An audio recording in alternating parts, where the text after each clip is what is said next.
नमस्कार, मी मेघना घाग. लोकशाही राऊंडअप मध्ये आपलं स्वागत. मंत्री नितेश राणे मुंब्र्यातील कावड यात्रेत सहभागी झाले. आजपासून मुंब्र्याला मुंब्रा देवी म्हणा असे नितेश राणे यांनी सांगितले. मंत्री नितेश राणेंचं आवाहन आहे तो मुंब्रा भगवा होता, आताही भगवा आहे आणि पुढेही भगवा राहिला पाहिजे असं देखील नितेश राणे म्हणाले. दरम्यान यावरून काँग्रेस नेते विजय वडेट्टीवार यांनी पलटवार केलाय. अहमदाबादचं नाव का बदललं नाही असा सवाल त्यांनी केलाय. तर मंत्री आशिष शेलार यांनी वडेट्टीवार यांच्यावर पलटवार केलाय.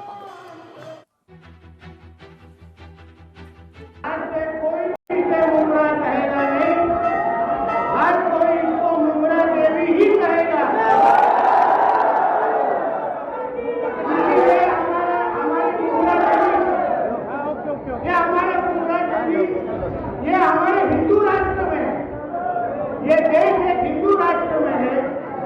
ये कोई किसी के अब्बा का पाकिस्तान नहीं है। हमारे हिंदू राष्ट्र में अगर हमारे यहाँ सभी हिंदुओं को हम मिलना चाहते हैं, उनको ताकत देना चाहते हैं, तो किसी को भी ऐतराज नहीं होना चाहिए। या राज्यातील विकासाच्या प्रश्नाला बगल देण्यासाठी काल आता माहिती घेतली, जवळपास 90,000 कोटी रुपये विविध विभागाच्या ठेकेदाराचे द्यायचे आहेत. त्याच्यावर चिंता व्हायला पाहिजे, त्यावर मार्ग काढायला पाहिजे. मुंब्र्याचा मुंबई करा, याचा हे करा, त्याचा ते करा.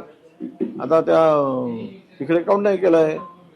यूपी बिहार आपल्या याच्यामध्ये गुजरातमध्ये अहमदाबाद आहे ना, तिथे अजूनही अहमदाबाद बदलला काय? तिथे नाही बोलायला जा ना, जरा तिकडे आंदोलन करा म्हणा जरा जाऊन, ते आम्हाला अहमदाबादचं काहीतरी करा.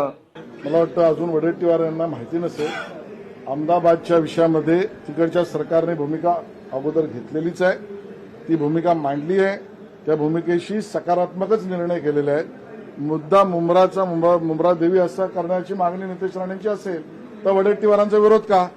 नाशिकचे आणि विरोध करायचा असेल तर कोणासाठी? आणि विरोधामागची वडेट्टीवारांची भूमिका ही लांगुलच्या. लोकशाही मराठी ऐका, पहा, जागरूक रहा.